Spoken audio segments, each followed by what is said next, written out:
তুমি রেখে খেতে পারবে। এটা এই আচারটা রোদে দেওয়ারও দরকার নেই, তুমি ঘরের মধ্যেই রেখে দেবে, রেখে দিয়ে তুমি খেতে পারবে। ভিনিগারটা দেওয়া হয়ে গেল।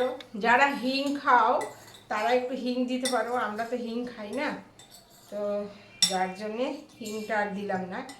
আর হিংটা দিলেও একটা খুব সুন্দর সেন্ট আসে। তেলটা গরম হয়ে গেছে, দেখো এটা একটু ঠান্ডা করতে হবে। এই গরম তেল কিন্তু একদমই দেওয়া যাবে না, ঠান্ডা হয়ে গেল গো, এই গরম হয়ে গেল বেশি।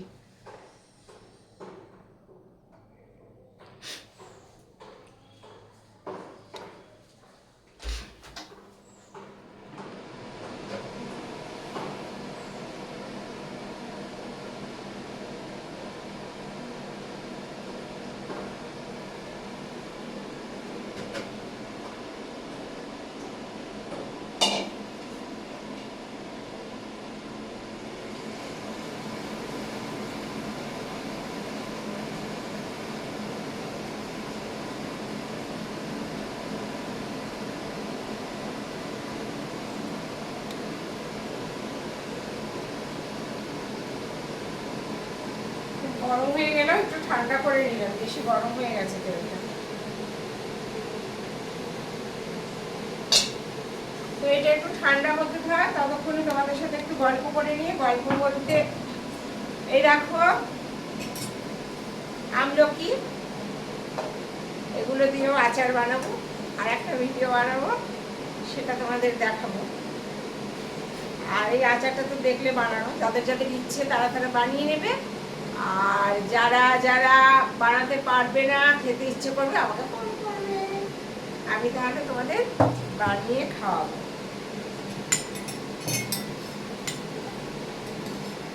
আর ভিডিওটা কেমন লাগলো অবশ্যই কিন্তু আমাকে কমেন্ট করে জানাবে, লাইক শেয়ার করতেও ভুলো না, কারণ আচার সবাই খায়, আর বিশেষ করে এখন শীতকাল তো একটু আচার হলে বেশ ভালোই লাগে, রুটির সাথে, ভাতের সাথে, ডালের সাথে। এবার দেখো ছড়িয়ে এটা দিয়ে দিচ্ছি।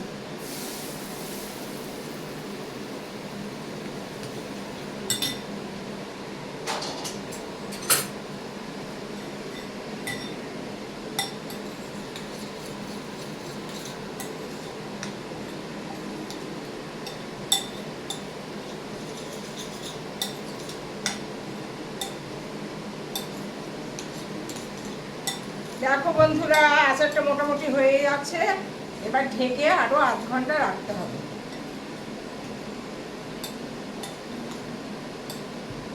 দেখতে পাচ্ছ, দেখো দেখো দেখো কত সুন্দর হয়েছে। এটা বেশ বসে যাবে একটু ঢেকে রাখলে পরে। তারপরে তোমরা একটা কাচের, অবশ্যই কাচের বয়মে রাখবে, প্লাস্টিক তো রাখবেই না, প্লাস্টিকের মধ্যে কাচের বয়মে রেখে 2-3 মাস আরামসে খাবে। লাইক শেয়ার কমেন্ট করতে ভুলো না। ঠিক আছে বন্ধুরা, দেখা হচ্ছে নেক্সট ভিডিওতে। সবাই ভালো থেকো, সুস্থ থেকো, টাটা, বাই বাই।